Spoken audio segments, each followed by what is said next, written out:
Home Alone stars Macaulay Culkin, Daniel Stern, Joe Pesci, and is directed by Chris Columbus, and it's the story of young Kevin McAllister, like an 8-year-old boy. He lives in a big family. They're all getting ready to go to Paris for Christmas, and some things happen the night before, some mishaps, and they end up leaving him home alone as they leave to Paris.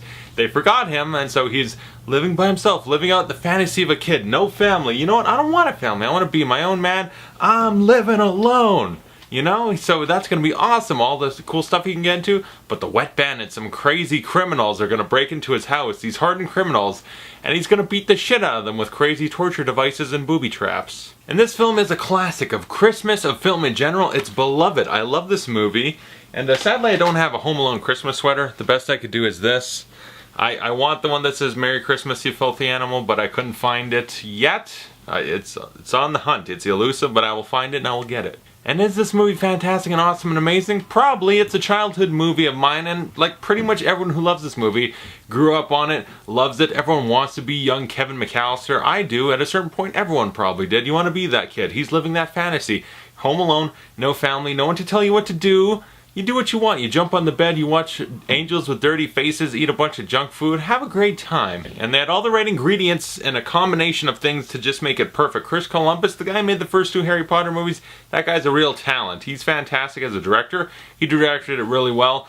This is from John Hughes, who wrote it, produced it, stuff like that. That guy, he had a thing with the youth of the 80s and 90s. The guy just knew what he was doing. Ferris Bueller, Breakfast Club, all those movies. And this is a little bit younger than usual. He usually does the teenagers. But he understands the youth. He wrote it well. He wrote it really good. This movie's very clever, very smartly written. Great at setting things up to pop up later. And just great writing in general. Yeah, the movie has great slapstick and humor in that way, but also very sentimental. A great Christmas vibe. Makes you feel warm and fuzzy inside.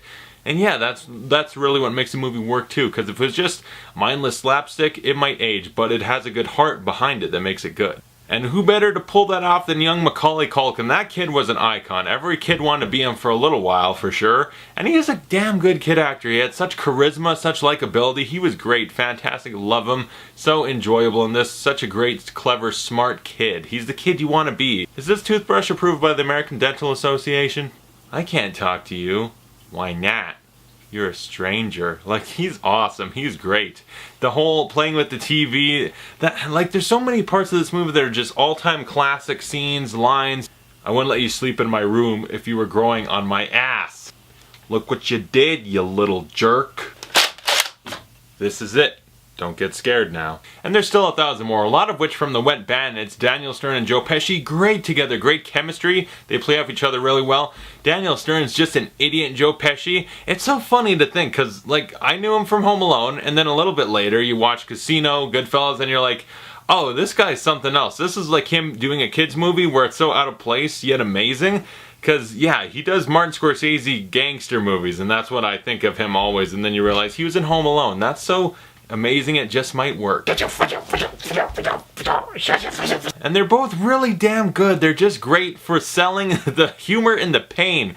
They play the pain so well. They're so fantastic because it's just, they get the shit beat out of them and they play it just right. Great comedic timing, just the right way. It's just perfect for the gags. It's just hilarious because there's many of them. The booby traps, all of them just, oh, they'd be dead a billion times over, and it's so hilarious. Not to mention everything else, like I said. The booby traps, that's the big finale. Before that, we still get a lot of Kevin and all the little hijinks along the way, and it's all very enjoyable. It's a kid home alone and just all the wacky stuff he gets into while being really smart and clever and actually foiling some hardened criminals. That's just magic you want to see. It's a magical movie, perfectly written, greatly acted. The music by John Williams, my God, it's so uplifting, so heartwarming. It's this great Christmas music, and it really helps. The scene in the church where he's talking to Old Man Marley, that guy, he's terrifying with the shovel. You think he like cuts people's heads off.